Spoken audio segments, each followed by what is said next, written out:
pessoal está gravando, eu só vou tirar a transcrição. Deixa eu ver se eu consigo parar a transcrição.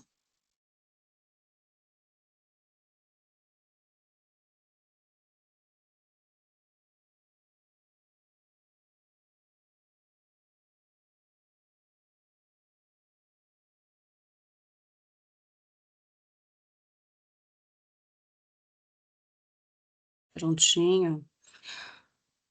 Muito boa tarde a todos. Sejam bem-vindos. Eu sou a professora Cristiane Fontana, sou responsável pela disciplina de Administração Geral e também professora mediadora, né? Alguns grupos aqui têm acesso, têm contato comigo praticamente diariamente.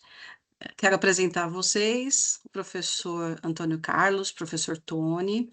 Ele vai estar dividindo essa aula comigo, então nós dois iremos falar sobre esse tema tão importante, essa disciplina, né, tão importante, que é a administração geral, que fundamenta aí tantas tomadas de decisão. Então vamos juntos, com vocês ao longo dessa tarde. Eu, peço também a vocês que fiquem atentos aos recados dos professores mediadores, porque o mais rapidamente possível eu vou deixar o link dessa aula disponível para que vocês possam revê-la, para poder então, auxiliá-los nos estudos para P1. Vamos lá então? Professor, pedir que passe o próximo slide, deixar na mão do professor, professor Tony. Professor, você quer também se apresenta, né? Porque o professor está tanto tempo conosco, tem algumas turmas aqui também. É mediador da disciplina. Olha, temos aqui mais um professor. Vou aguardar o Tony falar, já falo do professor Edmilson que está presente. Ok, pessoal, obrigado, professora Cristiane. Quero agradecer aí a presença aí, que a gente já está com um número legal de pessoas aí na live. E como a professora Cristiane já citou, eu sou o professor Antônio Carlos de Alcântara Timóteo, normalmente me chamam de Tony. Tem alguns aqui que eu já identifiquei que são meus alunos, porque eu estou com algumas turmas como mediador de administração geral. Estou no EAD já há um certo tempo. E hoje nós vamos desenvolver juntos aí, tentar contribuir aí com a professora Cristiane, o desenvolvimento dessa live da revisão dos materiais da unidade de 1 a 3 aí, que é uma preparação para a prova, né? Já ajuda. Exato. Obrigada, professor. Quero É. também agradecer a presença, acho que estamos com o professor Edmilson aqui, que também é mediador da disciplina, né? Acho que é isso, o professor Edmilson está aqui conosco. Eu não sei se há algum outro professor mediador, mas se estiver, por favor, pode deixar aqui no chat, né? Até para que se apresentem aos alunos. Nós somos uma equipe, né? Os alunos às vezes não têm essa visão do todo, mas na nossa disciplina nós somos em 12 professores. Eu como responsável pela disciplina e os demais professores como mediadores online, que são aqueles que falam com vocês nos murais, né, de avisos, que também deixam ali, se colocam à disposição nos fóruns de dúvidas, enfim. Então, vamos lá, vamos dar início, falar sobre administração.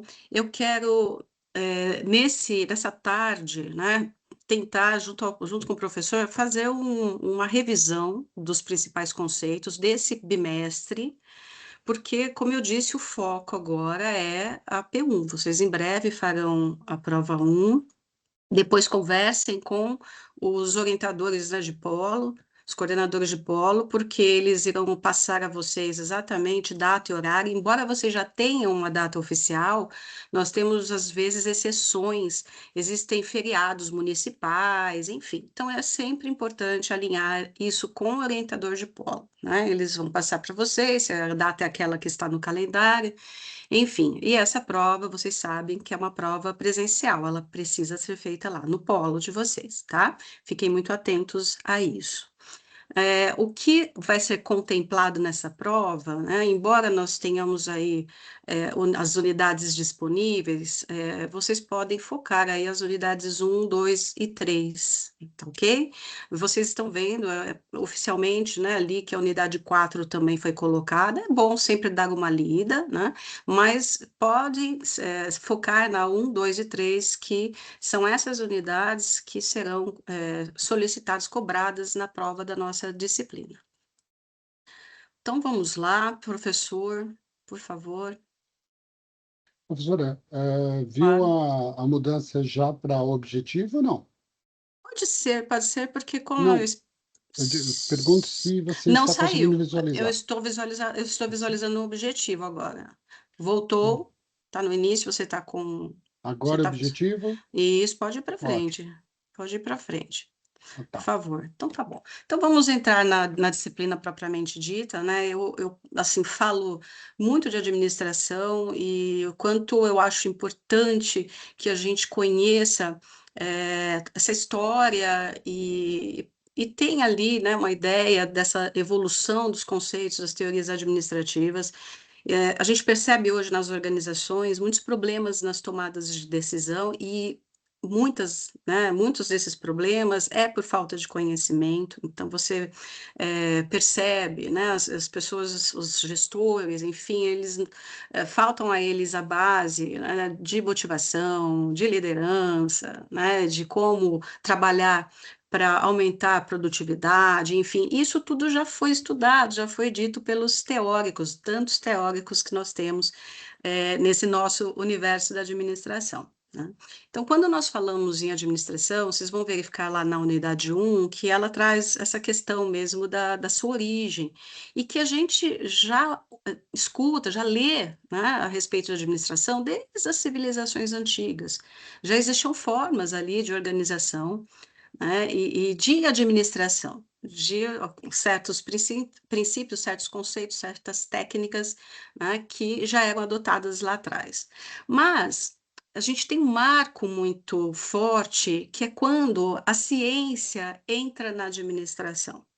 E isso acontece no comecinho do século XX, né? Quando a gente vai discutir Taylor, vocês leram, né? Taylor, Fayol, enfim, a gente começa a perceber a ciência dentro das empresas. Isso muda tudo, né? É um marco e até hoje, né, entendemos a importância e buscamos a todo instante, né, continuar esses estudos para trazê-la, para trazer a ciência, para fazer realmente administração, para fazer uma gestão fundamentada em conceitos, em princípios. Então, a gente sabe que alguns fatos impulsionaram essa discussão, né? E um deles, um marco, né, é a Revolução Industrial. Quando as indústrias se fixam, né, nas cidades, passam a formar ali os grandes centros urbanos, por um tempo, né, ela foi acontecendo, a administração foi acontecendo de forma desordenada. E aí começou-se a perceber que dessa forma as coisas não iriam funcionar. Era necessário, sim, sistematizar a maneira como se administrava. Se administrava recursos, se administrava pessoas, enfim.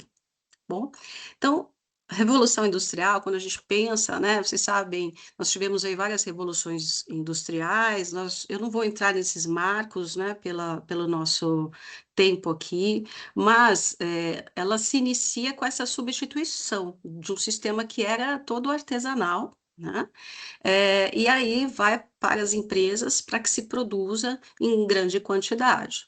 Então, nós temos, a partir dali, a formação das indústrias, né? O crescimento dessas empresas, das fábricas, das pessoas indo para as fábricas, mas um crescimento desordenado, né? Não existiam as regras que nós temos hoje, né, nas organizações.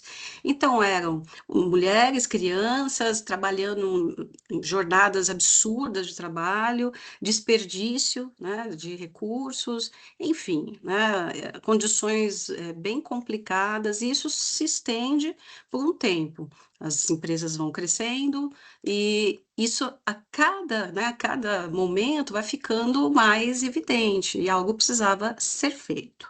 né? Então, depois de um certo tempo, nós temos aí os nossos cientistas, né, os nossos estudiosos na área, que estão dentro desses ambientes e começam a observar, né, que as mudanças precisavam ocorrer para tentar organizar, né, esse sistema. E a partir daí, então, o surgimento de teorias, e aí a coisa vai, né? Uma atrás da outra, com visões diferenciadas, enfim. Então, a nossa proposta hoje, professor, pode colocar mais um, por gentileza. Então, a nossa proposta hoje é trazer algumas dessas teorias, né, algumas dessas abordagens. A gente realmente não tem nem como, né, num espaço tão curto, falar de todas elas, se aprofundar nelas. Então, a ideia é sobrevoá-las. E algumas também. Nós vamos trazer aqui o foco nesse primeiro bimestre, nesse material que vocês têm disponível aí na nossa disciplina, tá ok? Então, é uma revisão.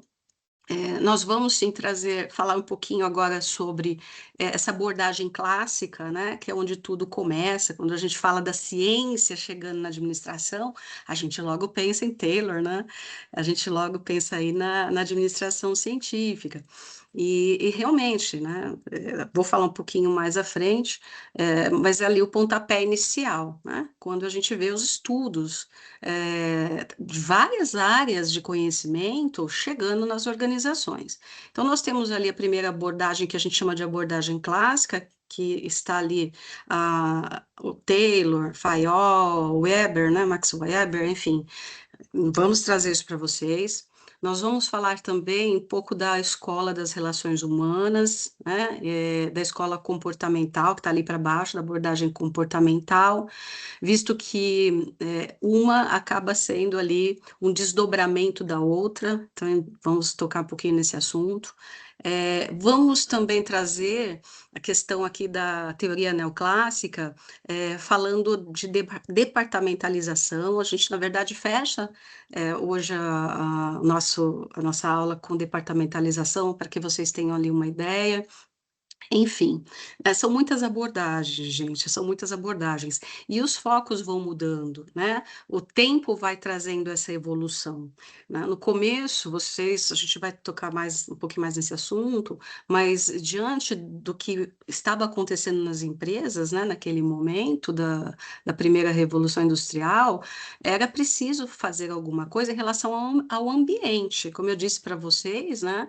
Era desperdício, né? Opa, voltou. Era muito desperdício, né, de recursos, não se existia um processo claro para o trabalho, existia um desconhecimento por parte dos supervisores, né, dos gestores sobre o que as pessoas faziam. E aí, claro, né, o primeiro foco era tentar arrumar a casa, era isso. Mas à medida que o tempo foi passando, né, outros estudiosos chegaram conseguindo se aprofundar e encontraram outros elementos que a gente entende que são extremamente importantes para a gestão, né? E o foco foi ali mudando dessas teorias. Então, hoje eu quero entrar um pouquinho nisso. Professor, vamos para mais um? Ok. Bom, em relação à abordagem clássica, a gente fala que é quando tudo começou, né? Quando você pensa em ciência dentro das organizações, né? Quando a gente pensa nessas primeiras teorias, a gente está falando exatamente desse momento aqui da abordagem clássica. É aqui que foram dadas as bases, né? O alicerce para a administração. É muito interessante, porque a gente sabe que algumas coisas mudaram, né? Está falando de um pensamento ali do final do século XIX, início do século XX. Claro que muita coisa que funcionava naquele momento não funciona agora.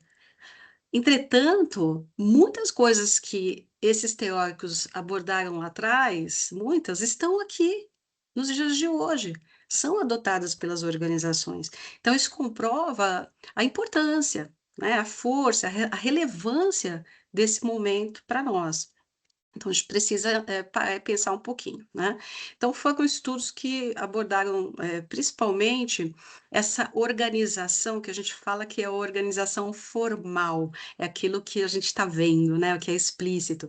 Então, aumento de produtividade, organizar as empresas de uma maneira mais eficiente, né? Trabalhar a questão do favoritismo, né? Porque isso acontece muito nas empresas. Ah, por que que um é promovido, o outro não é? Ah, porque é amigo de fulano. Enfim, então, a questão do mérito, né? A questão da impessoalidade, muitas coisas foram pensadas por essa abordagem clássica, que teve ali como seus representantes, né, Taylor, Fayol e Max Weber. Taylor com a administração científica, né, que pensou a empresa de baixo para cima, ele estudava ali as tarefas. Na teoria clássica, o Fayol, que pensava a empresa, né, estudou a empresa de cima para baixo, então pensou ali na sua estrutura organizacional, e o Max Weber, que veio com essa discussão sobre a padronização, a importância de se padronizar processos, de explicitá-los, de torná-los claros, né? Enfim, então são aí, com a teoria da burocracia. Então, são esses três pensadores que trazem a base para essa abordagem clássica de administração, né? Foi quando tudo realmente começou. Bom, vamos começar falando do Taylor. Taylor é realmente uma figura muito interessante. Se alguém tiver ali a curiosidade, leia a respeito da sua história, da sua vida, né? Uma pessoa estudiosa, sistemática, né? E quando ele entra na empresa, ele começa a observar toda essa bagunça, né? Essa desorganização que existia ali dentro. Como eu disse, as atividades feitas sem nenhum planejamento, enfim. E ele começa, então, como um engenheiro de formação, ele era engenheiro, a trazer, então, o conhecimento, né, a ciência, que ele havia aprendido e busca também, ele busca outros, porque ele era uma pessoa estudiosa, inquieta, né? Então, nós temos aí exemplos muito interessantes de ações, de estratégias que ele trouxe, de conhecimentos não só da engenharia, mas da biologia, né? A questão do esforço, enfim, muito interessante. Fica o convite para que vocês conheçam mais, pesquisem mais sobre Taylor.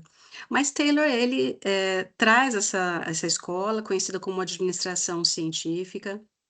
O foco dele, né, dos seus estudos, era no nível operacional, né, era lá no chão de fábrica, e ele queria aumentar a eficiência, né, desse chão de fábrica. E como é que ele poderia fazer isso? Né? Ele para e pensa, vamos estudar o tempo, vamos estudar as tarefas, o tempo que uma tarefa é feita, quais movimentos são necessários para se realizar aquela tarefa, né? A partir daí, vamos estudar, vamos encontrar uma melhor maneira, né, de fazer essa tarefa, porque não era a melhor forma. Detalhe, gente, eu falei para vocês, né? Esse momento que Taylor começa, né, a observar tudo, o trabalho era feito de acordo com o que o colaborador, no caso ali, o funcionário, o operário, queria. Né? Então, normalmente, não era entregue para ele uma melhor maneira de se trabalhar. Né? Ah, eu faço assim, sempre fiz assim, ele ensinava para o colega, e existia um desconhecimento muito grande por parte da gerência da forma de trabalhar. Então, o gerente era mais um supervisor, um capataz, né, que a gente até fala, que ficava ali controlando e vendo se as pessoas estavam trabalhando. Mas como elas estavam trabalhando, não era a preocupação, mas Taylor chega e muda isso. Né? Então, ele começa, depois desse estudo de tempos e movimentos, pensar na melhor maneira, então, de se fazer aquele trabalho, e ele padroniza métodos. Né? Então, ele traz essa padronização para evitar tantos desperdícios, porque era absurdo mesmo, eram muitos. Né? E também, para isso, ele entende que outras coisas precisavam acontecer. Então, ele fala, ele pensou, bom, preciso trazer uma melhor forma de se fazer o trabalho, mas eu preciso também que esse funcionário, esse operário, esteja motivado a fazer o trabalho e faça da forma que tem que ser feita, da forma que foi desenhado. E aí ele pensa, vou motivar. Só que a motivação para ele, né, naquela época, nessa abordagem, era através de incentivos salariais. Então, vamos lá, a gente paga mais quem trabalha mais, né? E quem faz realmente da forma que tem que ser feita, da forma que foi estudada, né? Então, também a outra particularidade, a questão da motivação, que nesse momento era pensada só com fatores extrínsecos, fatores externos. Para ele, o que motivava era bônus, né? Questão financeira, ponto, né? Outras questões, como a gente hoje vê, e vamos falar, né? Reconhecimento, né? Tarefas ali mais desafiadoras, enfim, isso ainda não era discutido nessa época, tá? Então, como eu disse, ele realiza uma observação sistemática de todo o trabalho para buscar métodos mais eficientes. Professor? Bom, existiam, a gente fala dos princípios dessa administração científica, né? Então, o que que ele fez, né, que também foi o alicerce aí dessa ideia dele, né? Então, primeiro, ele planeja, para ele é muito importante o planejamento. Então, ele substitui o improviso que era feito até então, né? Até então era tudo feito ali da cabeça do colaborador, era improvisado. E ele substitui isso pela ciência. E de que forma? Planejando o método mais adequado para se realizar aquela tarefa, né? Então, o que que ele passa, né, para os gestores? Toda a tarefa deveria ser estudada, toda, e analisada, mas analisada cientificamente. Aí vem o marco, né, quando eu falo para vocês que tudo mudou a partir dos estudos aqui do Taylor na administração científica. Para isso, o que que ele deveria fazer, né? O que que deveria ser feito? As pessoas deveriam estar preparadas, a gente fala que é o preparo. Então, o que que deveria acontecer? Selecionar o trabalhador com perfil adequado para aquela tarefa, ok?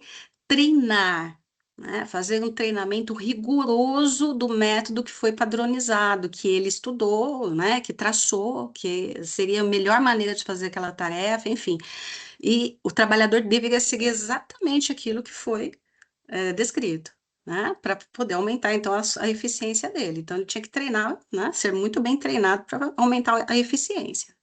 E aí ele também preparava não só pessoas, né, existia uma preocupação, do preparo de máquinas, de equipamentos, de todo o ambiente de trabalho, né, deixar uma peça próxima, eliminar, movimentos desnecessários, né, para que um trabalhador vai lá embaixo para pegar uma ferramenta, se eu posso colocar uma bancada e ele não vai precisar ficar fazendo esse movimento, ele vai ali pegar a sua peça com um movimento mínimo, ele vai ganhar tempo, vai diminuir esforço, enfim. Então, ele pensou em tudo, né? Em seguida, ele dizia que era muito importante para que desse certo, né, esses estudos e essa proposta, né, a cooperação entre gerência e trabalhadores, né. Então, depois que esses métodos fossem definidos, tinha que ter uma cooperação entre os dois, para que realmente tivesse engajamento, para que os trabalhadores cumprissem esses padrões, né, que tinham sido traçados e que, como consequência, a gente observasse ali o aumento da produtividade, né. Ele falava da questão da divisão do trabalho e da responsabilidade. Esse é um ponto muito importante. Então, na visão dele, naquela época, a gerência competia aos gestores, né, planejar e supervisionar. Planejamento era feito lá pelo pessoal de cima, né. O trabalhador só executava, né. Então, nesse momento, nessa época, não tinha espaço para o trabalhador opinar, né, enfim, não, era dado a ele o que fazer e ele deveria cumprir, tá. Então, por isso era importantíssimo a supervisão, o papel aqui do supervisor. O supervisor deveria conhecer o trabalho, que antes lá atrás, né, eu falei para vocês, os supervisores não conheciam, só ficavam ali em cima, não. O supervisor tinha que conhecer o trabalho para poder, orientar o trabalhador, ok? Ah, mais um detalhe, viu? Deixa eu falar sobre supervisão funcional, que também é interessante. Nessa época, o Taylor pensava no seguinte, né? Que deveria existir chefes especializados para o mesmo colaborador. Então, você tinha lá um funcionário e ele respondia para o chefe da qualidade, mas ele também respondia para o chefe da manutenção, tá? Então, eram vários supervisores ali, coordenando, orientando um colaborador. Podemos ir adiante, professor? E aí, um conceito forte, né, dessa época aí, da administração científica do Taylor, é o conceito do homem econômico. Vocês vão ver que ao longo de algumas teorias, esse conceito muda um pouquinho. Mas o conceito de homem econômico dizia o seguinte, que toda pessoa é influenciada exclusivamente por recompensa salarial, econômica e material. Então, ainda não estava em pauta aqui, ninguém nem pensava, né? Poxa, tem que melhorar o ambiente de trabalho para as pessoas ficarem motivadas. Não, né? Isso aqui não era a questão. Né? Para ele, as pessoas se sentiam motivadas exclusivamente por recompensas salariais, econômicas e materiais. Eu acho que é importante a gente pensar nisso. É claro que é uma limitação dessa teoria, como algumas outras, mas a gente não pode esquecer que existia um contexto. Ele estava inserido naquele momento, naquela época, né? E com a evolução da administração, a gente percebe que isso cai. Nós precisamos sim de recompensas salariais, né? Queremos, mas não é a única questão, não é o único elemento que motiva, né? É um conjunto de elementos, existem muitos outros que precisam ser considerados, mas nessa época, não. Taylor pensava, né, e acreditava sim que se motivava exclusivamente por recompensas salariais, econômicas e materiais. Perfeito? Professor, passo para você. Vamos lá, pessoal. Estão me ouvindo bem, né? Sim. Ótimo. Então, dando continuidade, como a professora estava nos apresentando aí, dentro dessa base das teorias clássicas, nós temos a teoria clássica administrativa de Fayol, que vocês também já leram, e a gente vai trabalhar um pouco essas características e também, como já dito pela professora, cada teórico ele tinha algumas linhas, né, de pensamento, de pesquisa, de análise.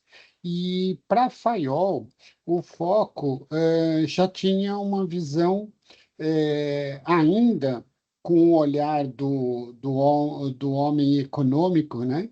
Mas com olhar na gestão da empresa. Então, é aquele olhar de cima para baixo, estruturando a organização, criando uma estrutura organizacional, criando uma hierarquia.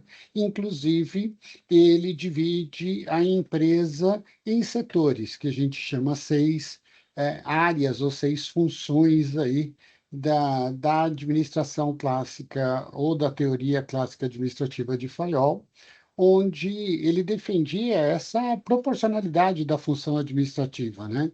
Então, nós vamos ver que ele divide em seis funções, vamos rapidamente entendê-las e vamos entender o papel da função administrativa, que é a sexta em cima desse processo.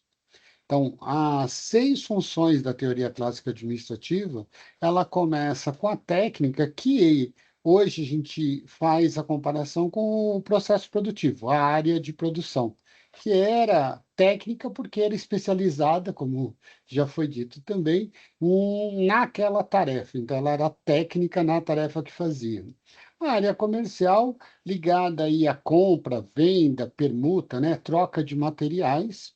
A área financeira, aquela que era responsável aí por cuidar de contas a pagar, a receber, a captar valores capitais e gerenciar esses recursos financeiros. A área de segurança, que nesse processo traz o conceito de cuidar tanto do homem como a máquina, porque como ele estava pensando na estrutura da organização, ele via como estrutura dupla, homem e máquina trabalhando juntos para chegar no resultado. Então, essa área de segurança era voltada para cuidar tanto das pessoas quanto das máquinas. A área contábil é aquela que fazia os registros, os livros, os balanços, as análises estatísticas de custos, e a visão da função administrativa, que a função administrativa é aquela que ela meio que coordenava todas as demais. ela fazia uma relação entre as outras e automaticamente ela fazia um cuidado das demais áreas.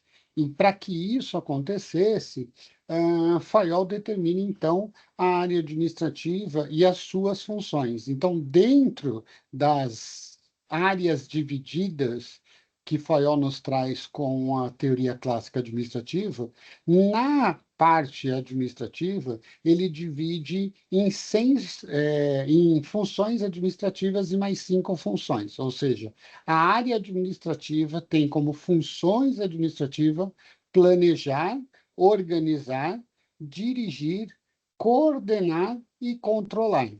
Essa situação do planejar é aquela, lógico, de determinar objetivos, o organizar é pôr isso numa ordem, numa sequência lógica de existir, e o dirigir seria pôr em prática. Mas como ele pensa em dividir a empresa em áreas, ele já controla, né, com a situação hierárquica, a visão também de ter alguém para coordenar.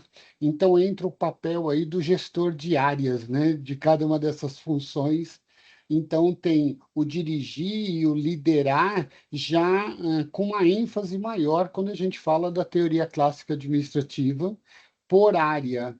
E o controlar, como é visto em toda a condição da administração, que quando você faz um planejamento, depois você vai manter o acompanhamento, né? Ver se aquilo está acontecendo conforme foi planejado, programado para ocorrer, para chegar mais próximo e atingir o objetivo. Dentro dessa visão, ainda de Fayol na teoria administrativa, ele determinou princípios de trabalho. Os 14 princípios seriam vamos dizer, as linhas de trabalho, o alinhamento de trabalho que a administração científica traz. Lógico que a gente está num entendimento amplo aqui, como já foi dito, então a gente não vai ficar trabalhando às 14, mas é importante a gente entender os pontos chaves ali, que todas são importantes, mas tem algumas que a gente vai poder trabalhar aqui para dar uma visão mais ampla.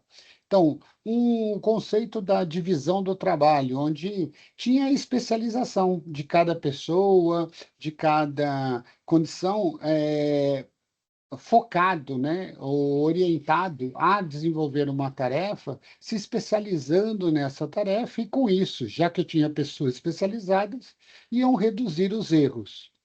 Da mesma forma que tinha a situação da disciplina, que é a condição lá de, já que agora nós temos normas, regras, né, vamos obedecê-las, vamos seguir esse padrão para que a gente possa ter padrão no produto também que era executado. E como eu comentei há pouco, como cada área dessas funções ali que ele dividiu tinha uma chefia, agora tem um único comando, que é a pessoa deve respeitar apenas aquele comando, né? Aquela unidade de comando quer dizer que tem uma pessoa comandando aquele outro indivíduo, aquele outro operacional que estava executando uma tarefa, que era o funcionário. E num conceito da centralização, tem esse equilíbrio aí entre eficiência e autonomia, centralizada em tarefas específicas, mas também na pessoa específica. Então, centralizado na decisão daquele que cria o objetivo na empresa e faz o caminho, o alinhamento a ser realizado.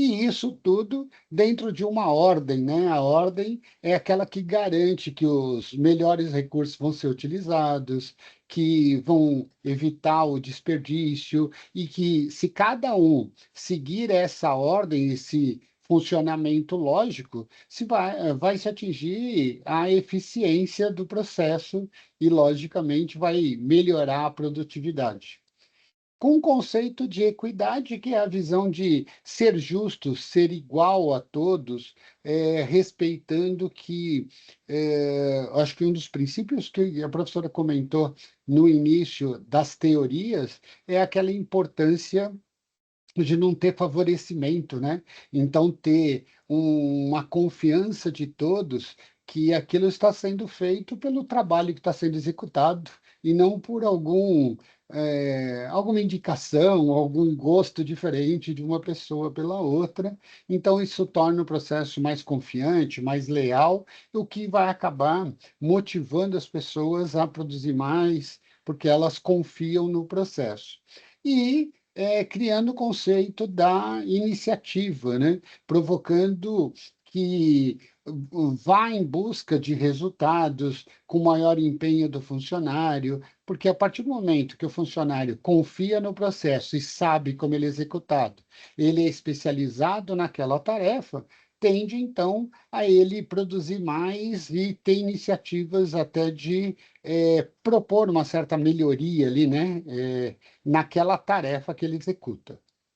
Professor, Sim, quero só fazer um adendo, né? fique à vontade, Quando a vamos lá. gente fala em FAIOL, é importante para os alunos, viu, gente, dar uma reforçada na leitura de vocês, deixar muito clara essa questão de termos, né? Porque, como o professor bem disse, né, ele mostrou ali as funções da empresa, as funções administrativas e agora os princípios, e esses nomes, eles às vezes podem confundir, mas é importante que vocês saibam, né?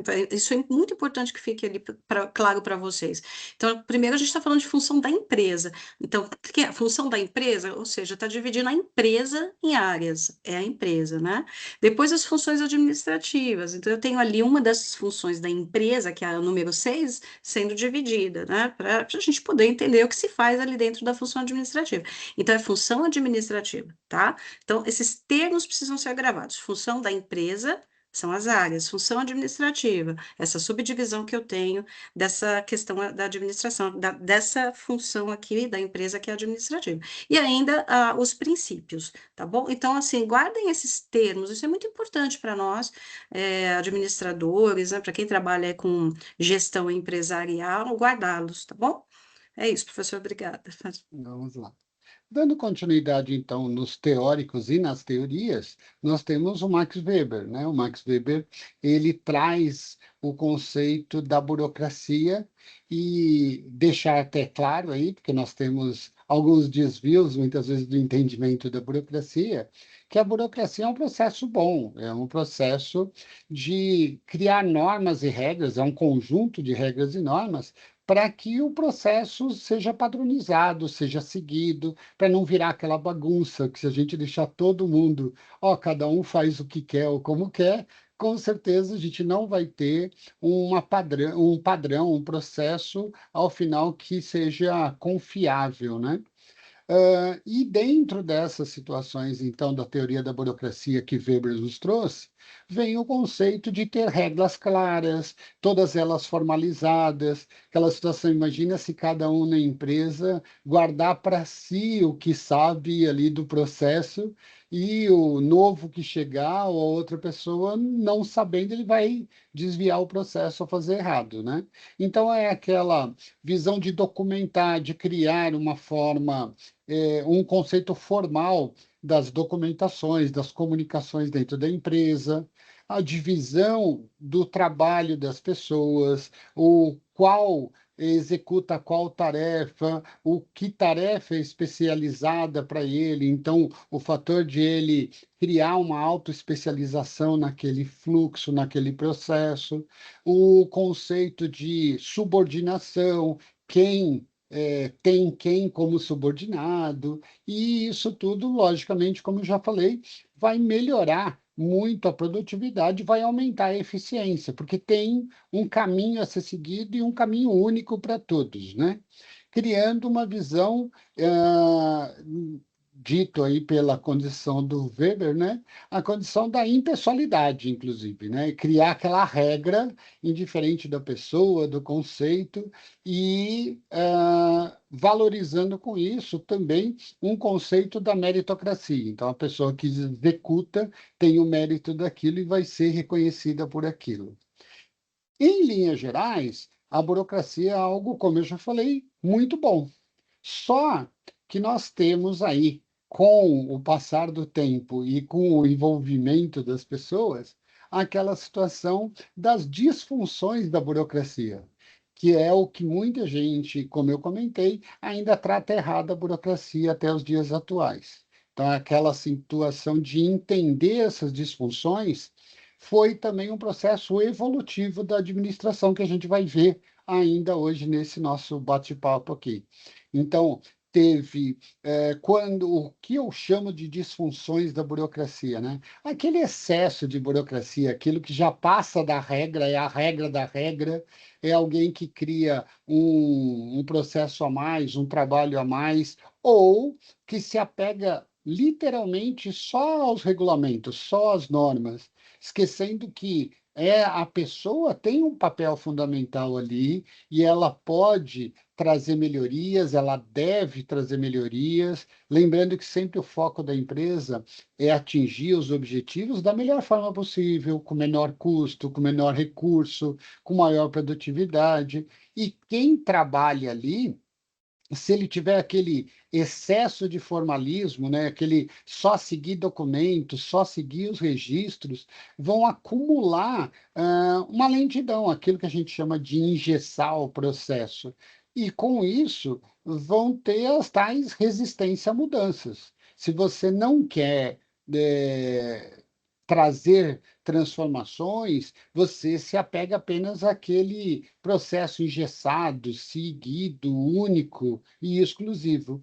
Então, com o passar do tempo, a gente começa a entender que tem que ter essa participação, esse acréscimo às regras, essa mudança que vem com isso, então, a situação de não deixar isso como um engessamento, uma situação única, porque, como até comentei antes, com a visão burocrática fica aquela despersonalização da pessoa, né? Parece que a regra é válida, mas as pessoas, o relacionamento, a relação entre as pessoas fica muito frio, fica aquele processo que exclui a relação humana, né? A visão pessoal delas ali.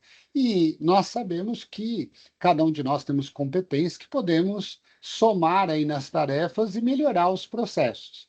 Então, assim, ótimo, vamos documentar, vamos seguir padrões, mas que não seja em excesso, que não tenha essas disfunções, que chegue a engessar ou atrapalhar que aquilo possa ser melhorado, transformado, porque nós estamos num mundo evolutivo. E a cada dia mais que passamos aí da administração, a gente percebe, né, as transformações, a evolução aí. Dentro desses conceitos evolutivos, nós temos, então, o desenho organizacional, que ele descreve essa forma que a organização, né, que as empresas se estruturam para atingir esses objetivos. Como eu já disse, a empresa tem como foco atingir esses objetivos, superá-los e para isso, a gente percebe nos dias atuais que se o mundo muda, se as situações estão mudando, se o mercado muda, a empresa tem que estar com flexibilidade, ela tem que se adaptar de uma forma mais rápida, mais dinâmica, tem que aceitar e até propor, né, as inovações, trazer novos modelos, novos conceitos. Então, vem aí um conceito de mais uma teoria que agrega e é evolutiva nesse conceito, que é a teoria da contingência, que entende que para cada tipo de estrutura, os processos podem ser ou ter, vamos chamar assim, desenhos diferentes. E esses desenhos vão levar em conta aí o ambiente, se ele é estável, se ele é dinâmico, se aquele mercado, se aquele segmento que a empresa atua tem muita ou pouca variação, o quanto de tecnologia influencia aquela empresa ou aquele segmento, aquele setor, e, logicamente, o tamanho da organização. A gente não quer criar um único padrão. Imagina uma microempresa hoje, uma multinacional, só porque elas estão no mesmo segmento, no mesmo setor, querer ter a mesma estrutura hierárquica e querer ter a mesma estrutura da organização, que não fica viável, né? Acaba não gerando os resultados devidos. Então, assim, vem esse conceito de se criar o desenho organizacional conforme a necessidade da empresa. E dentro desses modelos de desenho, a gente pode trabalhar essa estrutura burocrática, aquele conceito de se ter uma hierarquia, mas que seja uma hierarquia bem definida para cada tamanho de empresa, para cada estrutura, para cada cultura da empresa, criando a formalização, criando as regras e os procedimentos, mas que sejam eficientes para aquele ambiente, para aquela situação daquela empresa. Então, que elas se adaptem para cada ambiente daquela situação específica. Por isso que os modelos de desenho são tão interessantes para a gente também observar. E aí entender quais são as tendências atuais desse desenho organizacional. A gente está falando em evolução, sempre reflete para os nossos dias atuais, e a gente percebe que as estruturas menos inchadas hierarquicamente, então criar uma hierarquia menor, criar meios hierárquicos mais enxutos, ser mais flexíveis, criar adaptações ou processos que sejam adaptáveis por conta de mercado, de cliente, de consumidor, de fornecedor, de tanta coisa a gente tem nesse mundo globalizado hoje. Então, fazer a adaptação das equipes, das autonomias das pessoas, criar uma integração com as tecnologias, e aí a gente tem, por exemplo, nesses pontos tecnológicos, novidades praticamente que diárias, né? Então a gente uma hora está trabalhando uma tecnologia e acha que está de ponta e daqui a pouco nós temos mudanças e vamos ter que estar prontos para nos adaptar, para trazer aí um processo e inclusive as pessoas dentro de uma colaboração, de uma cooperação que elas possam ajudar na inovação, no aprendizado contínuo. Senão a empresa que não traz esse aprendizado contínuo, ela acaba não inovando. E aí vem o conceito da adocracia, que representa o oposto da burocracia. Então, aquela situação de você ter uma estrutura muito mais flexível, mais informal, inclusive, e que traz, muitas vezes, as equipes temporárias para cada projetos, para cada situação, você aproveitar as competências de cada um, ou os olhares de cada um, as experiências de cada um para trazer o processo de inovação, para trazer melhorias na empresa, para que esses ambientes estejam mais preparados a essas mudanças, estejam mais dinâmicos e mais inovadores.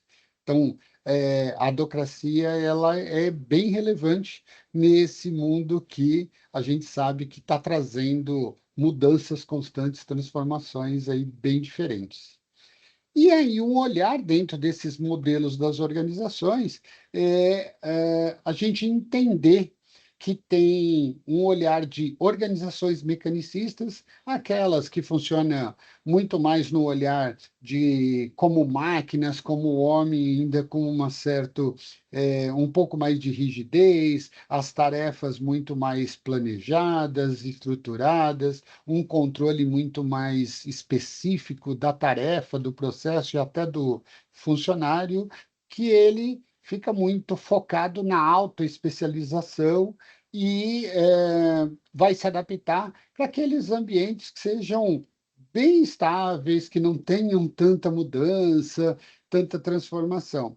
E aquelas organizações orgânicas, né, que já têm um olhar quase que contrário a esse processo, que é a valorização das pessoas, o envolvimento delas na tomada de decisão, elas e os processos sendo bastante flexíveis, provocando e até abrindo caminhos para que eles possam se engajar e trazer mudanças, situações de adaptações, e que, logicamente, quando o ambiente, o setor são bastante instáveis, são bastante dinâmicos, as organizações orgânicas, né, vão estar muito mais à frente e muito mais favoráveis para poder trazer essas melhorias, essas mudanças.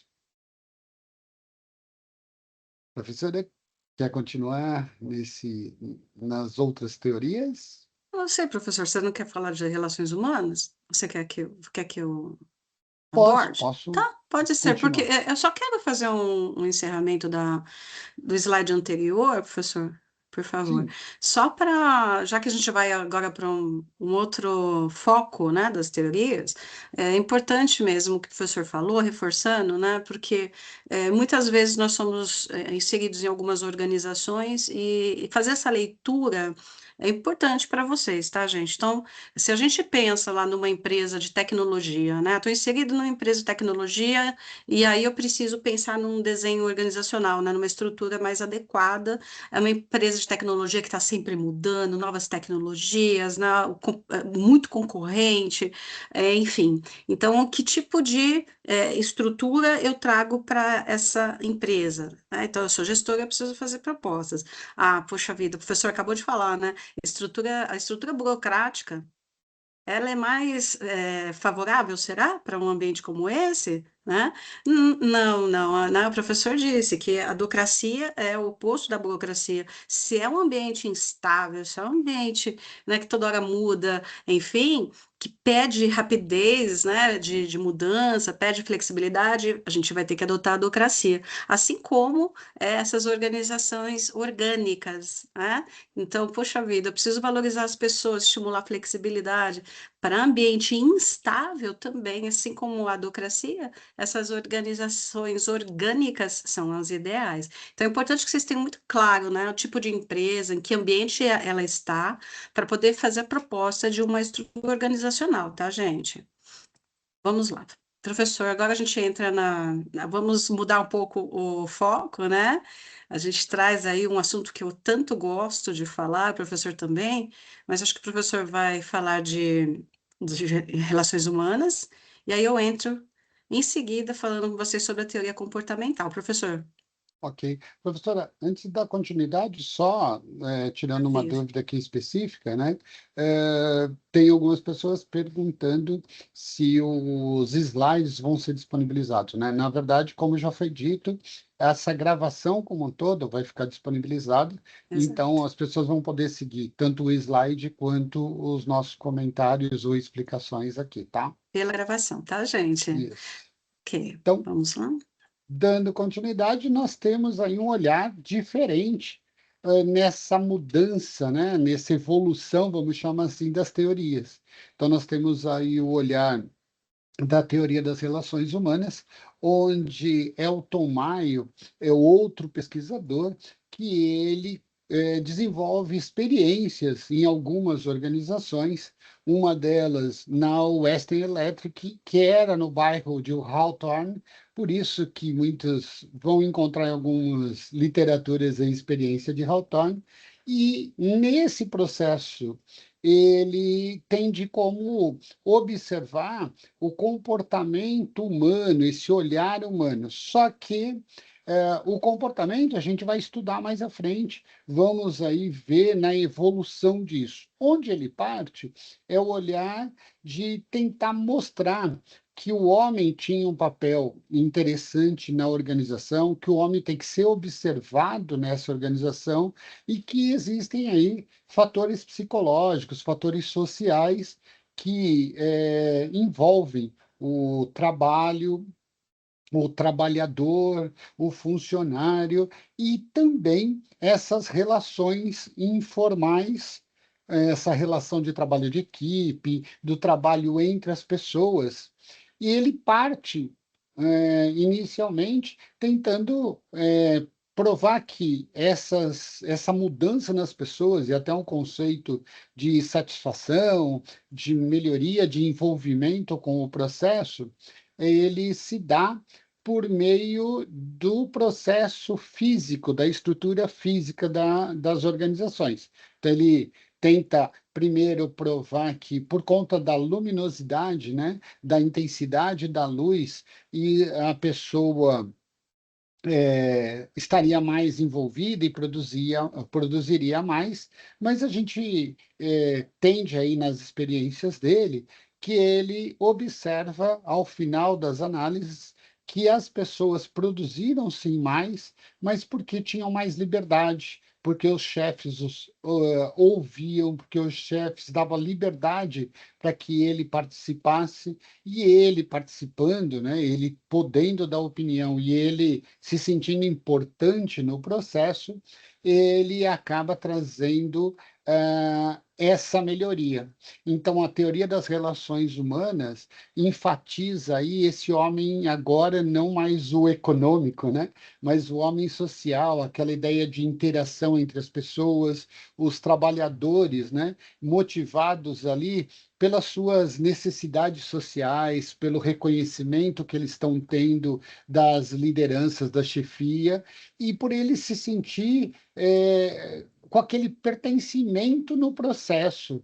Então, os grupos informais começam a trocar informações, começam a criar, mesmo com as hierarquias, com as regras, eles acabam também conversando, discutindo, uma pessoa admirando a outra, e acaba surgindo aí espontaneamente os grupos que trocam as informações, pessoas, inclusive, até que se destacam dentro desse processo de liderança, de padrões de comportamento, que acabam criando admiração entre eles e exercendo aí influência sobre o processo produtivo, sobre o processo moral, sobre os direcionamentos, os caminhos que a empresa tende a seguir. E com isso também a teoria das relações humanas, então, traz uma reflexão sobre os estilos de liderança e sobre a qualidade da comunicação. Então, a importância de se estudar ali, né, como ser o líder desses grupos, o como o líder deve se comportar e não ser só aquele controlador, aquela situação da rigidez única, mas sim valorizando as pessoas e os efeitos e fatores psicológicos das mesmas, como também o quanto é importante valorizar que tenha essa comunicação, né, e que seja uma comunicação de qualidade, que traga aí um engajamento, uma motivação, um envolvimento desses colaboradores com a organização, sempre lembrando, e a organização percebendo que isso vai trazer melhorias para ela. Então, não deixa de ter o foco em melhorar a produtividade, melhorar os resultados, em minimizar desperdícios aí, mas agora com a participação, com o engajamento dessas pessoas. E nesse processo, Ah, professora, sim, aí eu já quero falar um pouquinho, né, assim, teoria comportamental. Na verdade, assim, eu gosto muito dessa discussão, gente, eu acho que realmente é muito importante, são contribuições importantes o que o Taylor faz, o que Fayol faz, enfim, mas faltava, né, faltava algo que era central, que são, as pessoas, o papel das pessoas nas organizações. Então a gente vê isso, do que o professor acabou de falar, que é a teoria das relações humanas, e o pontapé inicial são as pesquisas de Hawthorne, famosa, né, ela é muito famosa, durou muitos anos essa pesquisa. E trouxe, assim, elementos muito importantes.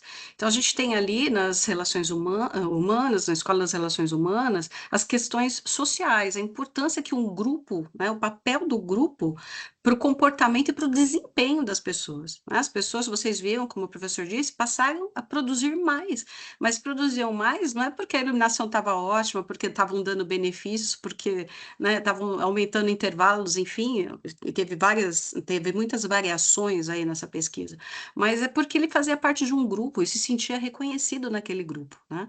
E porque ele tinha uma liderança que era democrática, que o ouvia, e porque a comunicação era mais aberta, enfim. Então, esses pesquisadores falaram: opa, tem alguma coisa, né, que está acontecendo dentro das organizações e que está fazendo com que as pessoas produzam mais, né? E o que que é isso, né?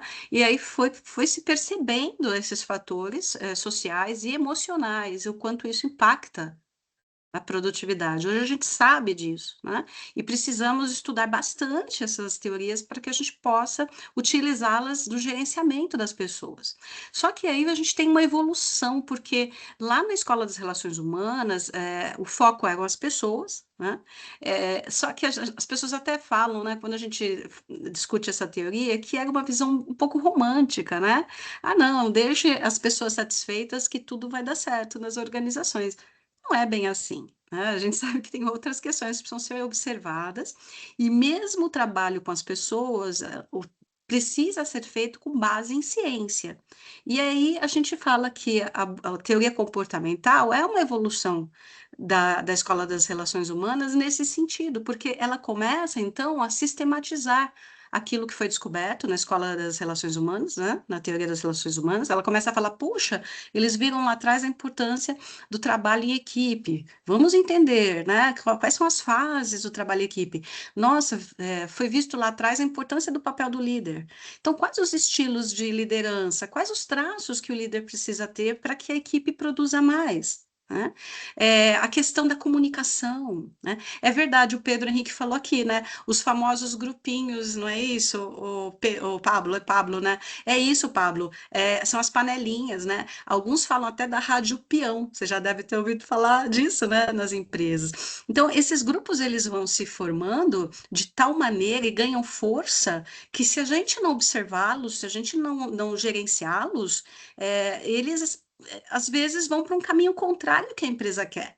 Então, na verdade, como gestores, nós precisamos saber que esses grupos informais existem, estão lá e precisam ser gerenciados. A gente precisa entender o que eles estão fazendo, o que eles pensam, né?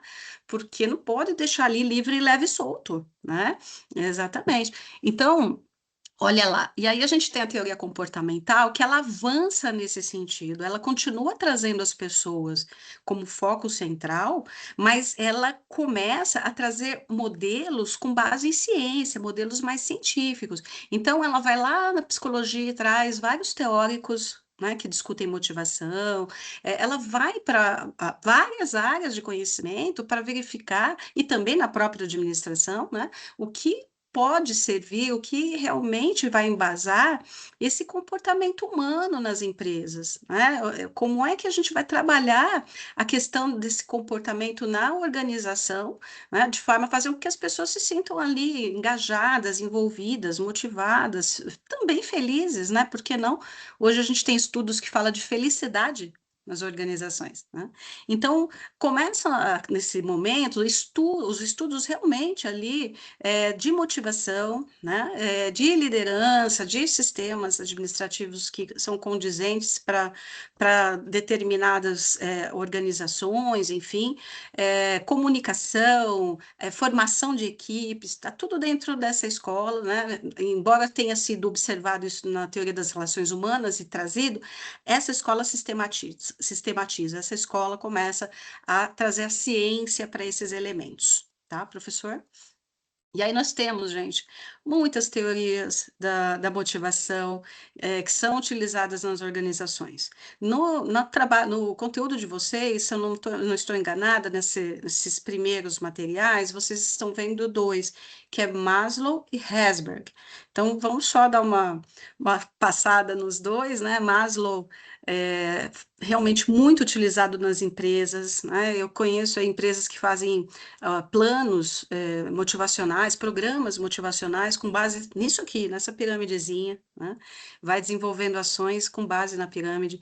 Então, ele traz uma hierarquia das necessidades, né? Ele diz que é muito importante que as pessoas chegam nas empresas com necessidades, e nós chegamos mesmo, né, com diversas necessidades, mas essas necessidades, elas têm uma hierarquia, uma ordem. Então, é muito importante que a gente atenda, né, observe essa ordem para poder, então, fazer com que a pessoa se motive no próximo passo. Então, vou dar um exemplo, né? Eu vou para trabalhar e eu não dormi direito e eu estou morrendo de fome. Né? Como é que eu vou querer que essa pessoa se sinta motivada, né? Se sinta autorrealizada, enfim, se o básico não foi atendido? Ok? Então, ele diz o seguinte, que dentro dessa hierarquia, a gente precisa atender as necessidades primárias. Essas necessidades são as necessidades básicas, né, das pessoas. Aqui na base da pirâmide são as necessidades fisiológicas, né? Então, uma empresa tem que garantir intervalo para descanso, né? Tem que garantir que ele esteja trabalhando num lugar que traga ali um certo conforto, né? O cara não vai trabalhar em pé, tem que ter lá sua mesa, sua cadeira, né? Enfim, o horário de trabalho que seja razoável, né? Espaços, né? Intervalos para que ele possa comer, enfim. Então, são questões que vai atender esse trabalhador na questão básica dele fisiológica. Né? Como é que você vai cobrar mais dele se isso não está sendo atendido? Ok?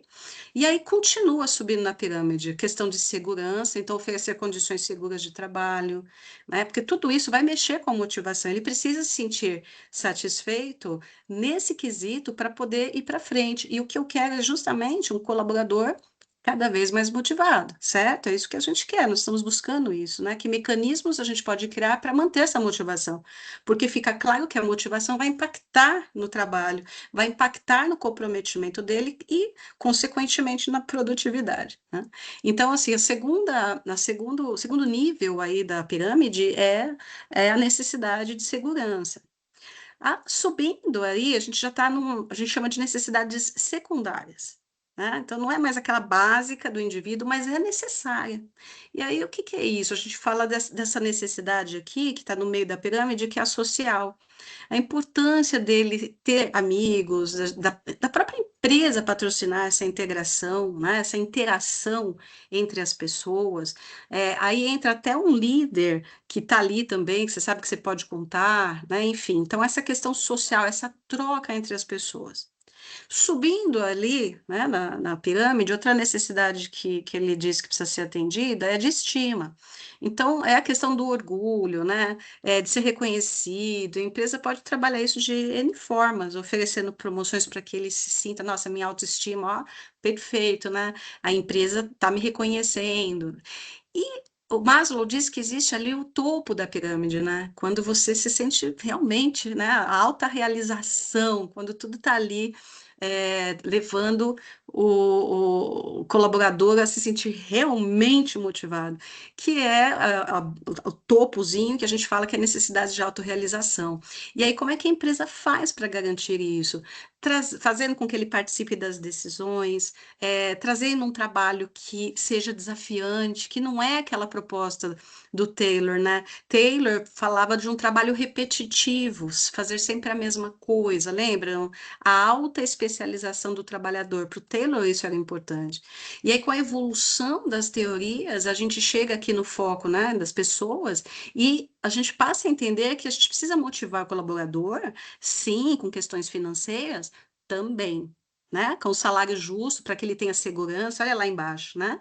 Para que ele tenha segurança, enfim, mas a gente também precisa fazer com que ele se sinta motivado, atendendo outras necessidades dele que estão indo lá para cima, olha, que é essa questão mesmo. As pessoas precisam estar num clima adequado de trabalho, né? Precisam se sentir integradas ao trabalho, precisam se sentir reconhecidas. E lá no topo, precisa entender que participam das decisões, que podem crescer lá na empresa, né? Que tem um trabalho que desafia ele, né? Que exige dele essa questão intelectual, que ele esteja progredindo, esteja evoluindo. Então, olha que interessante, né? Quando a gente pensa em motivar numa empresa, né? Entender Maslow. Porque às vezes a gente vai lá para cima, né? A gente quer trazer, nossa, vamos motivar o colaborador, mas a gente não está dando o básico. E às vezes a gente está pensando só nas necessidades primárias, fisiológicas de segurança, e esquece que as outras precisam ser atendidas para fazer com que o colaborador se sinta realmente, verdadeiramente motivado, tá? Vamos para mais um? Vamos falar de Herzberg. Herzberg. Eu gosto muito do Herzberg. Uma vez perguntaram assim para mim, aí depois eu fiquei refletindo, falei, puxa vida, né? Coisa de Herzberg, né? Então, assim, vocês já ouviram, não sei se vocês já ouviram falar, né? Que salário não motiva, mas desmotiva.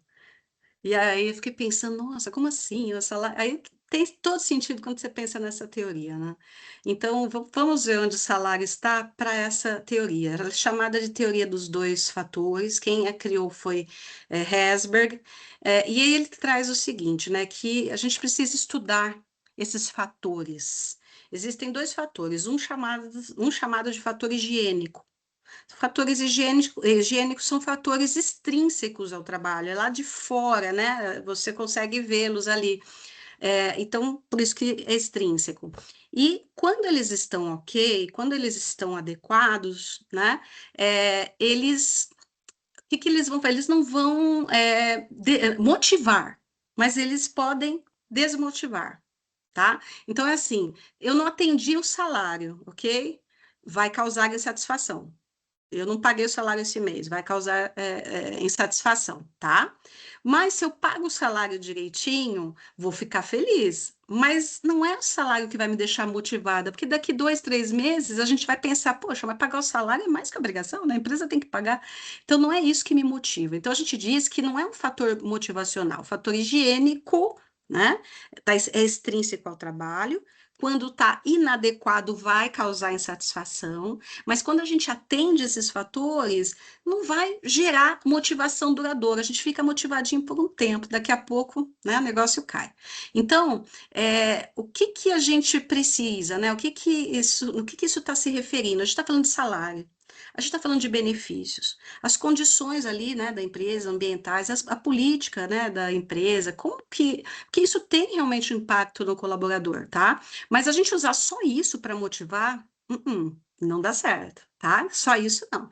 Então, ele até fala aqui, né? Pode-se dizer que o oferecimento dessas condições é o mínimo para ter um ambiente organizacional adequado, é o mínimo. Né? Você tem que oferecer isso, porque senão as pessoas vão se sentir insatisfeitas. Mas isso aqui não é fator motivacional. O que que é fator motivacional? Qual é o outro fator, né? Por isso que é a teoria dos dois fatores. Fator motivacional, aí sim, né? Eu estou falando de fatores que são intrínsecos, tá aqui dentro, né? Ao trabalho, ok? É o que realmente vai levar a pessoa a se motivar mesmo, né? E a um desempenho maior.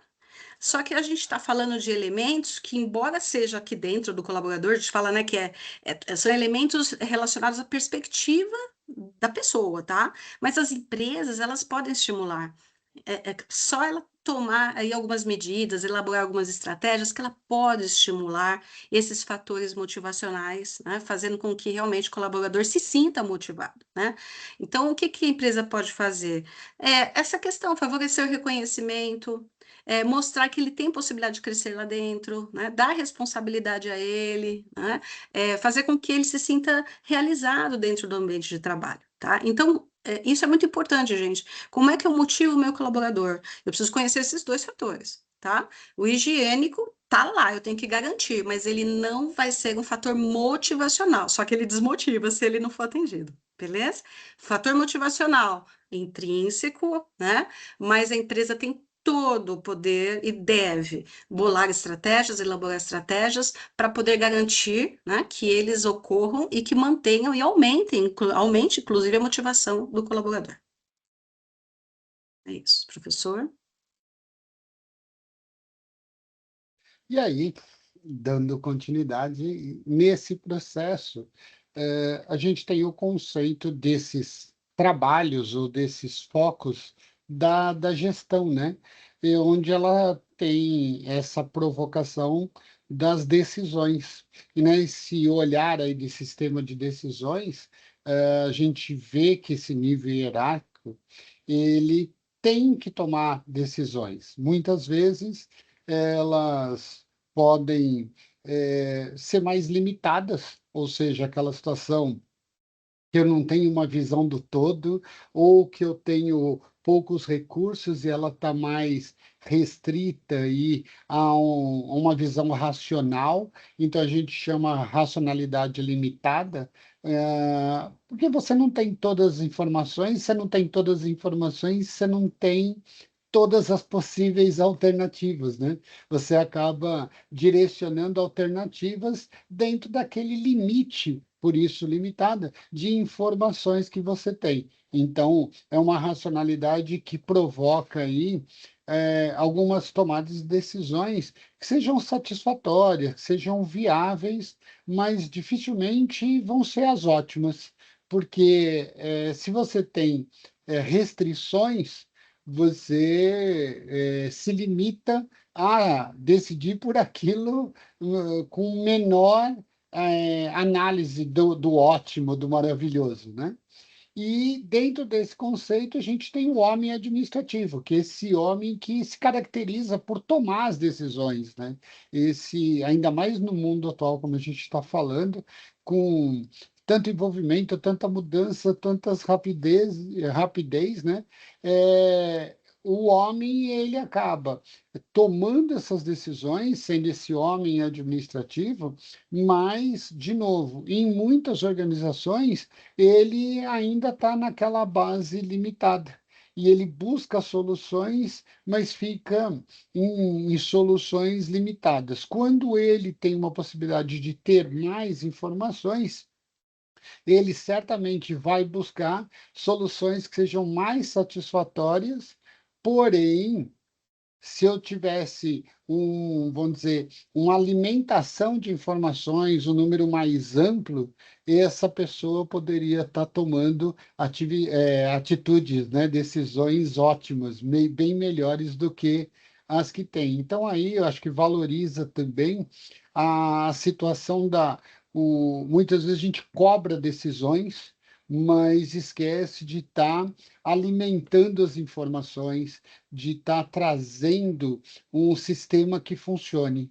E aí, quando a gente fala em sistema que funciona, provoca a gente repensar ou pensar aí no caso da teoria dos sistemas.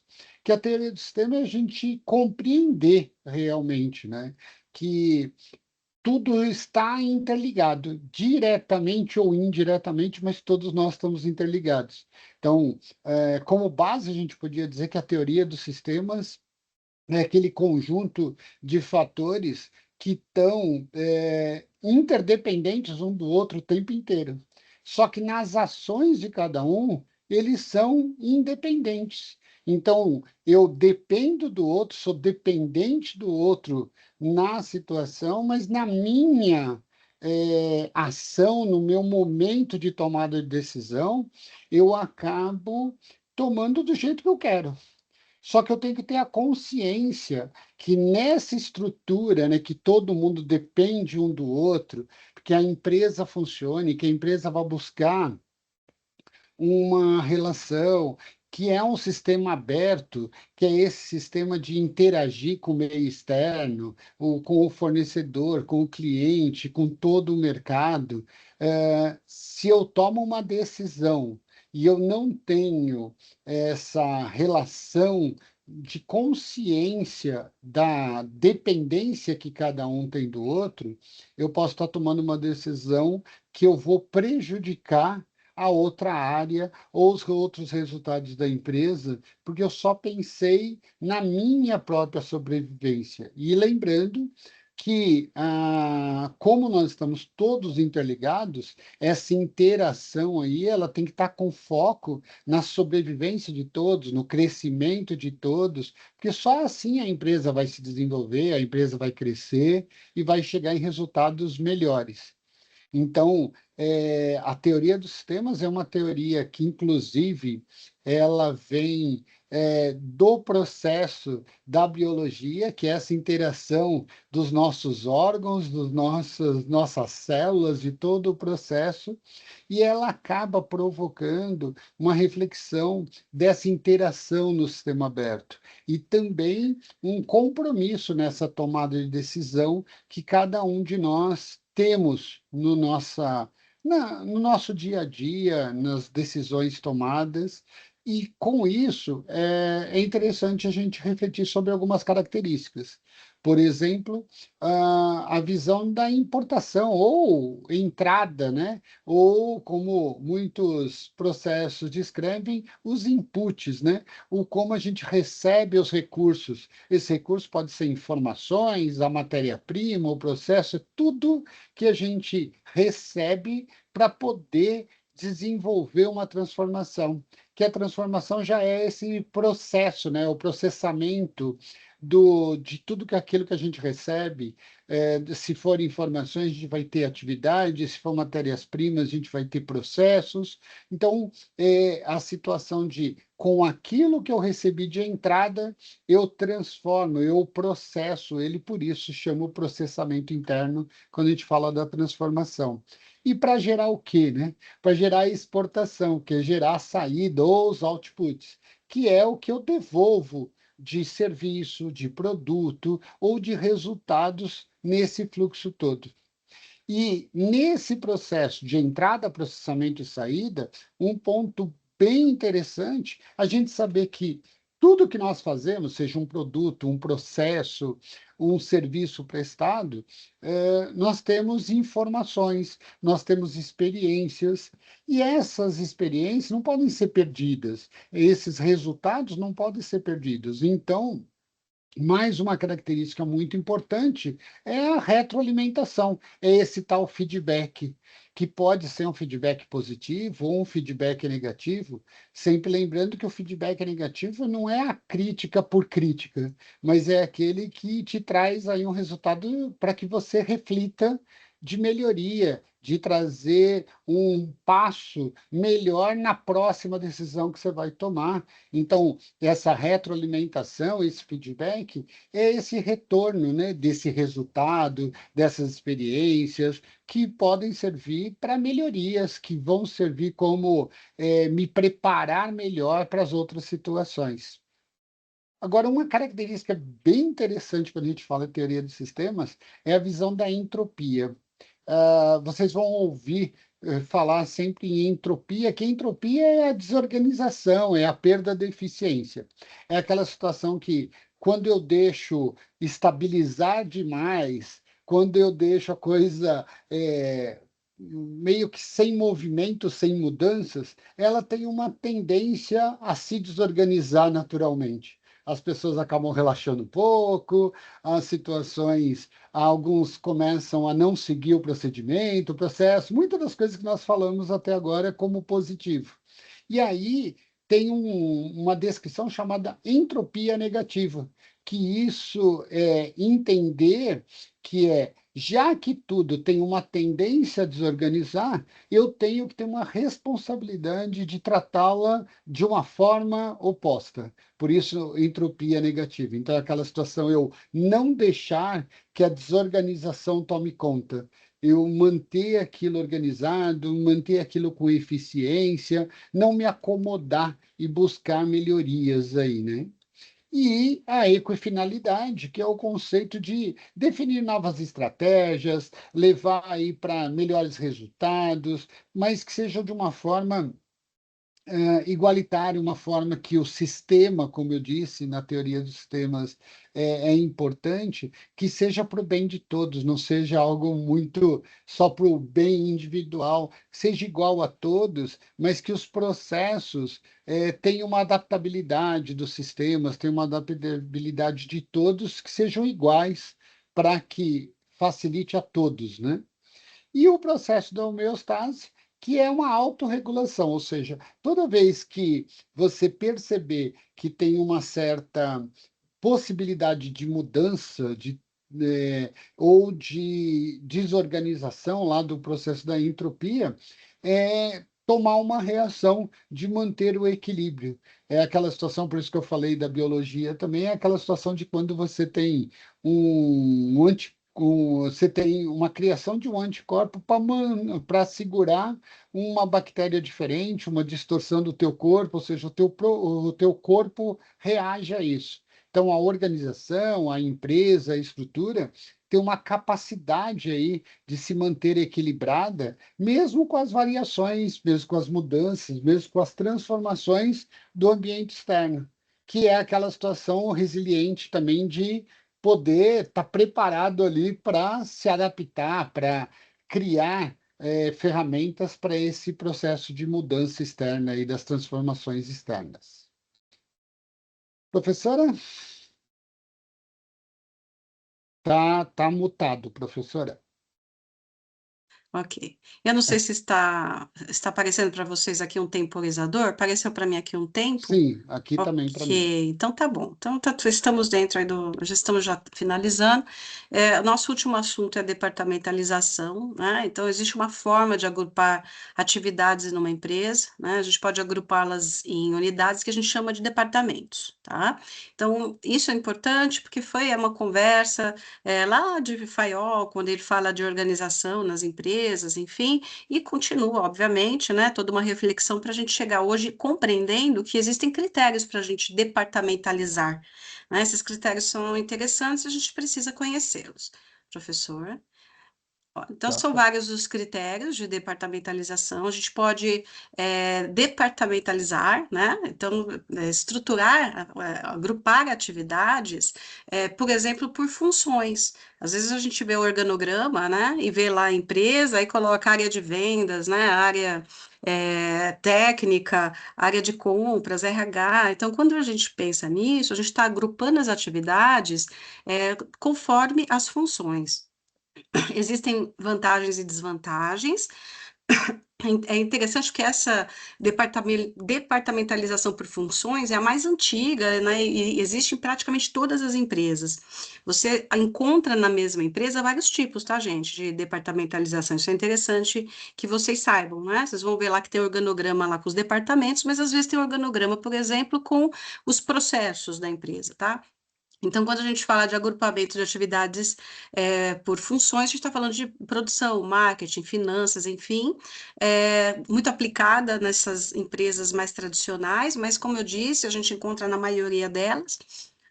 Existem vantagens e desvantagens que eu vou pedir para depois vocês observarem, não vou entrar em cada uma delas, mas é importante que vocês saibam que existe uma departamentalização que pode ser feita de produtos, né? Então, eu posso pegar os vários produtos que a minha empresa fabrica e, a partir dali, então, agrupar, desenhar atividades específicas. Por exemplo, a Nestlé. A Nestlé tem uma linha enorme de produtos, né? Então, ela vai organizar esses departamentos de acordo com essas linhas de produto delas, né? Empresas que, vamos lá, produto de alimento, produto de higiene, enfim, são formas diferentes de se especializar, de contratar pessoas, né? Enfim, então, a gente departamentaliza, a gente organiza, agrupa, de formas diferentes. Então, a gente tem agrupamentos aí, departamentalização, como eu disse, por função, por produto, por serviço, por localização geográfica. Então, a gente pode agrupar de acordo com a região que a empresa está inserida. Tem uma empresa lá no sul, né? Ali vai ter um tipo de departamentalização, né? Eu vou organizar as atividades no sul de um jeito, né? Na região nordeste de outro, né? A mesma empresa, mas está em outra região. Eu posso também fazer essa departamentalização, organizar essas atividades por clientes, né? Então, eu tenho ali o público feminino, o meu público masculino, crianças, é uma forma diferente, né, de você agrupar as atividades. Então, eu posso chegar numa empresa, fazer essa separação por clientes, porque é mais fácil de gerenciar. Por processos também. É possível também a gente fazer essa organização, né, dos departamentos por processos.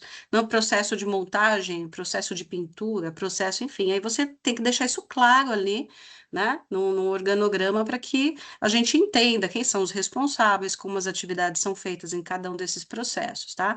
E ainda até por projetos. A gente tem empresas que reúnem pessoas, recursos e tudo mais para um projeto específico. Imagina uma construtora.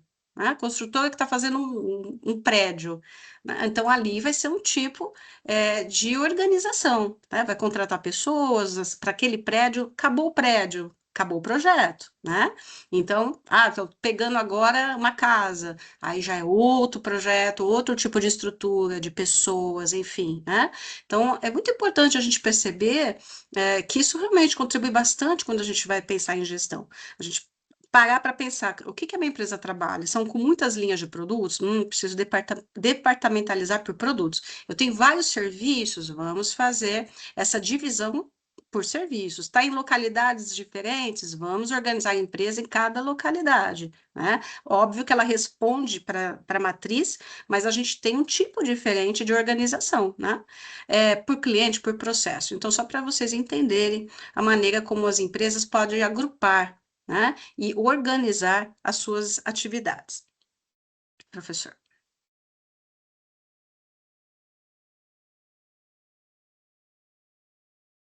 Será que tá com o mudo ativado, professor? Maravilha. Foi. Então tá bom.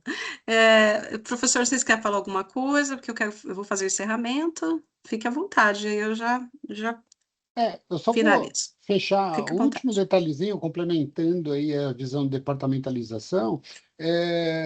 Isso vai de encontro que a gente levantou antes, né? Conforme a empresa, conforme o produto, conforme o negócio e conforme a estratégia de gestão, ele vai entender de departamentalizar ou por serviço, ou por produto, ou geográfico, e conforme o tamanho, a estrutura da empresa, e como a professora comentou, até usando mais de um tipo de departamentalização dentro da estratégia que ele for desenvolver.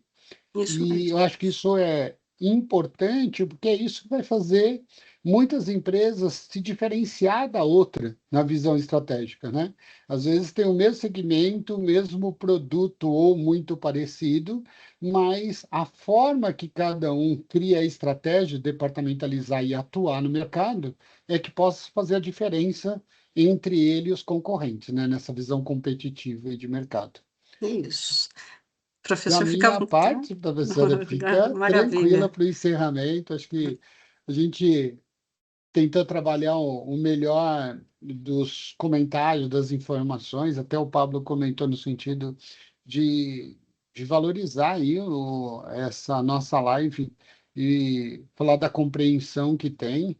É lógico que a gente tem um curso EAD e tem todas as características, as vantagens e as desvantagens, como todo processo, mas a gente tenta também agregar mais essa informação, né, para ajudar aí, e agradeço na participação de vários e aqueles que vão assistir, né, no sentido de, como a Gabriele acabou aí também de eh, elogiar e agradecer aí, a gente que agradece pela participação e interação de vocês, pessoal.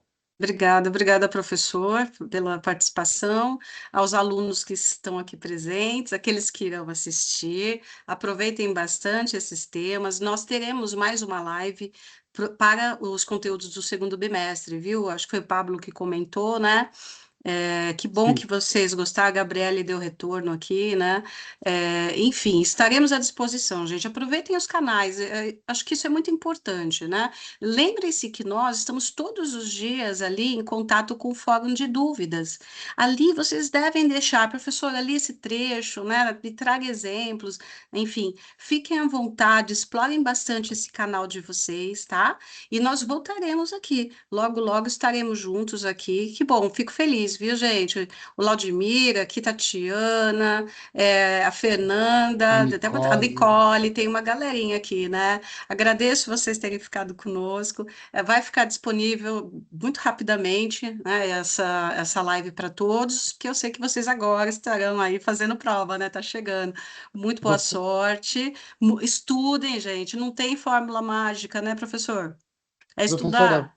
Claro, fica à eu vontade. acho que é a dedicação realmente, né, É, os estudos, e que você comentou, né, de tirar, fazer a leitura, fazer a observação, buscar os materiais e também contar com a gente aí no Fora de Dúvidas. sim, sim, sempre. Eu ia dar uma sugestão, professora, como agora a gente está com um número maior e aí também está no encerramento, né, reforçar aquele recadinho Eu vou.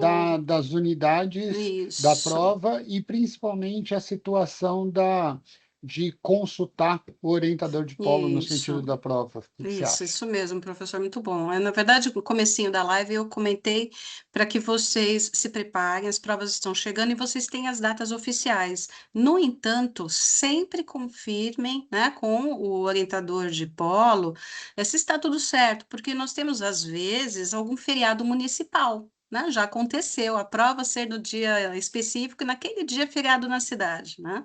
E aí como é que fica? O aluno vai para o polo e está fechado. Então, assim, nós nem costumamos, nós, professores aqui que estamos trabalhando na plataforma, a gente nem costuma divulgar datas para vocês. Vocês têm as datas no calendário. Óbvio que ali é a regra, tá? Mas sempre peguem o recadinho do polo de vocês para ver se não é exceção, que acontece, às vezes, algum feriado municipal. Esse é um caso. Outro caso é, concentrem-se, então, nas unidades 1, 2 e 3 para a prova. Acho que é importante dar uma lida na 4, né? É importante. A orientação é o estudo das 4, mas a gente sabe que a prova foi bem focada na unidade 1, 2 e 3, que é o que nós fizemos, inclusive, aqui nas nossas discussões, tá bom? Então, é isso. Sorte a todos, sucesso a todos. Sorte, lembrando que é o esforço, né? A dedicação, né? Sorte é isso. Então, vamos lá. Estudem e qualquer dúvida, estamos aqui no fórum de dúvidas para vocês, tá ok? Professor, muito obrigada novamente. Obrigada aos professores que estavam aqui assistindo.